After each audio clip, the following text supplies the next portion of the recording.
নতুন ভাবে আমি আপনি যদি এক্সট্রা বা আলাদা কোনো দায়িত্ব দেই, নারীদেরকে আল্লাহ রাব্বুল আলামিন সৃষ্টিগত ভাবে যে তিনটা মৌলিক দায়িত্ব দিয়ে পৃথিবীতে সৃষ্টি করেছেন, ওই একটাও পালন করবে না, একটাও করবে না। যদি আপনি একটা বেশি দেন, পৃথিবীর কোনো মানুষ আইনের পরিবর্তন করে, সংবিধান তৈরি করে, মানব রচিত সংবিধান বানিয়ে যদি নারীদেরকে চতুর্থ নম্বর দায়িত্বটা যদি আমরা দেই, ওই তিনটি দায়িত্ব সঠিকভাবে পালন করবে না, সে ব্যর্থ হবে।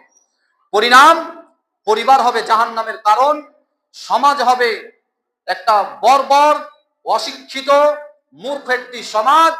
আর যেই সমাজ মূর্খ এবং বর্বর, অশিক্ষিত হয়, সেই দেশ পৃথিবীর ইতিহাসে যেই দেশ যত বেশি মূর্খ, সেই দেশ তত বেশি গোলাম অন্যের পাঁচাটে।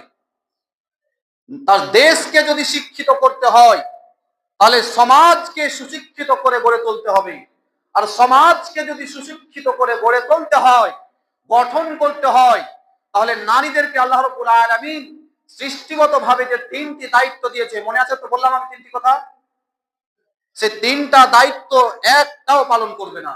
আর যদি দেশকে সুশিক্ষিত, দেশকে যদি পৃথিবীর অগ্রাধিকার দিতে চান, দেশের তারাক্কি চাই, ভবিষ্যতের উন্নতি চাই, সমাজকে শিক্ষিত করতে হবে। আর সমাজকে শিক্ষিত করতে হলে মেয়েদেরকে ওই তিনটা দায়িত্বের মধ্যেই সীমাবদ্ধ রাখতে হবে। আলাদা দায়িত্ব দিলে আপনি ফেঁসে যাবেন, সমাজ ভেসে যাবে, দেশ গোলাম হয়ে যাবে। আজকে আমরা তার ফল ভুগছি, আরো ভুগতে হবে হয়তো যদি আমরা আজকে পরিবর্তন না হই।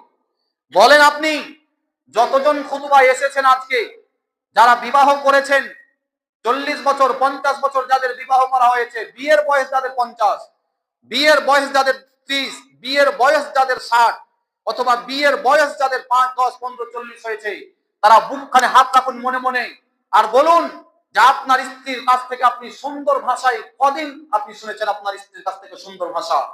স্বামী বাড়ি আসবে এমন খবর পেয়ে বিছানা রেডি আছে, বাড়ি ঘর পরিষ্কার পরিচ্ছন্ন, খাবার রেডি আছে, স্বামী আসলেই তাকে পরিষ্কার করে দেব, এইরকম স্ত্রী কজন পেয়েছেন বলেন? বলেন কজন পেয়েছেন? হাত রেখে, আমাকে বলতে হবে না, আপনি নিজেই প্রশ্ন করুন আর উত্তর বের করুন। আমার মনে হয় 90.9% পুরুষ এই শান্তি পায়নি। কেন জানেন? যে আমরা মেয়েদেরকে যে স্বামীর সেবা করা যে তার দায়িত্ব, স্বামীকে প্রশান্তি দেওয়া যে তার দায়িত্ব, স্বামীকে সাহস যোগাবার যে তার দায়িত্ব, এই দায়িত্ব থেকে যখন বা যেই দিন আমরা তাদের বঞ্চিত করেছি, ঠিক সেই দিন নারীরা আমাদেরকে তারা তৃপ্তি দেওয়া থেকে বঞ্চিত হয়েছে। দোষ মেয়েদের নয়, দোষ আমাদের পুরুষদের, দোষ আমাদের বাবাদের, দোষ আমাদের ছেলেদের। আমরা তাদেরকে তিনটি দায়িত্ব, জানামানা দায়িত্ব নয়। আল্লাহ রাসূল সাল্লাল্লাহু আলাইহি ওয়াসাল্লামের কথার বিবরণে বোঝা যায় মেয়েরা পুরুষদের তুলনায় বুদ্ধি কম। আপনাকে আমি বলছি, হাদিস দিয়ে প্রমাণ করছি, মেয়েদের বুদ্ধি কম। দলিল, এক সাহাবী জিজ্ঞাসা করছে, ইয়া রাসূলুল্লাহ, বিবাহর জন্য সাক্ষী কজন দরকার? যারা বড় যাত্রী গিয়েছেন তারা তো জানেন ব্যাপারটা। কজন সাক্ষী লাগে? 2 জন সাক্ষী লাগে। রাসূল বললেন 2 জন। আচ্ছা রাসূল, যদি মেয়ে সাক্ষী হয় তো 4 জন। পুরুষ সাক্ষী হলে 2 জনের কথা বললেন, আর মেয়ে সাক্ষী হলে কজনের কথা বললেন তিনি? 4 জন। আচ্ছা, একজন পুরুষের তুলনায় কজন নারী দিলেন? 2 জন। তার মানে মেয়েদের বুদ্ধি যে কম, এটা বুঝতে পারছেন আপনি? এটা বুঝার কারণ আলোচনা বুঝাতে চাইছেন, মেয়েদের বুদ্ধি কম। আর সচরাচর বাংলা একটা প্রবাদ বাক্য আছে, মেয়েদের বুদ্ধি হাঁটুর নিচে। বাক্য নেই? এটা সত্য কথা।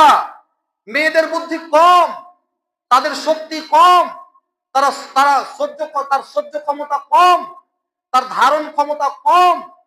সে সূর্যের আলোতে যদি থাকে তাহলে সে বেশি কষ্ট পাবে।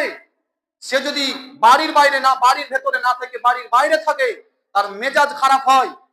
তাকে যদি ইনকাম করার দায়িত্ব দেন তাহলে তার অন্তর খারাপ হয়।